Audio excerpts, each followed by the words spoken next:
Hey, what's going on, guys? What's going on, YouTubers? I'm going to talk to you today about blatant anti-Semitism at a South African marathon. It was a comrades marathon, and there were some Israeli runners that were running. And the Jerusalem Post had reported on this, and rightfully so, because it was an act of anti-Semitism in South Africa.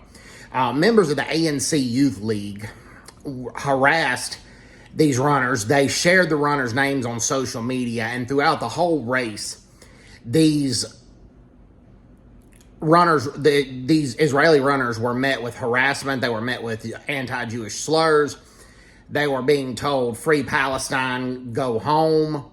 And it was a blatant act of harassment, and it was a blatant act of anti-Semitism, accusing the runners themselves of war crimes, which the majority of the war crimes in this war have been to Hamas, not to Israel. And South Africa has a very bad history of anti-Semitism and anti-Israeli, particularly the new South African government from 1994 onwards.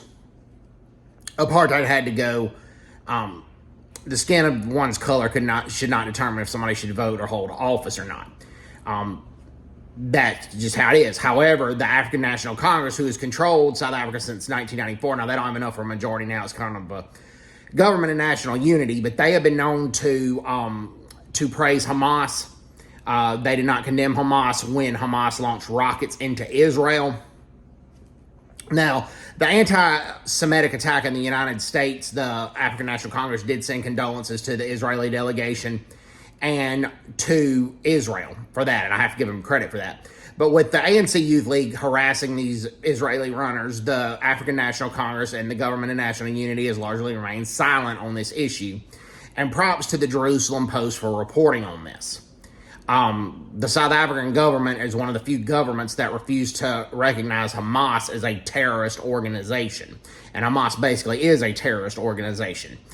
Saudi Arabia has recently made peace and tried to establish relations with Israel, but Saudi Arabia, throughout a lot of its history, has been a little hostile to Israel, but Saudi Arabia has condemned Hamas and has recognized Hamas as a terrorist organization, and the country of Jordan has as well.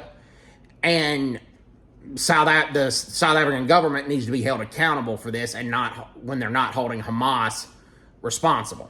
So, hope everybody's doing. Take care. God bless them. Bye-bye. Bye-bye.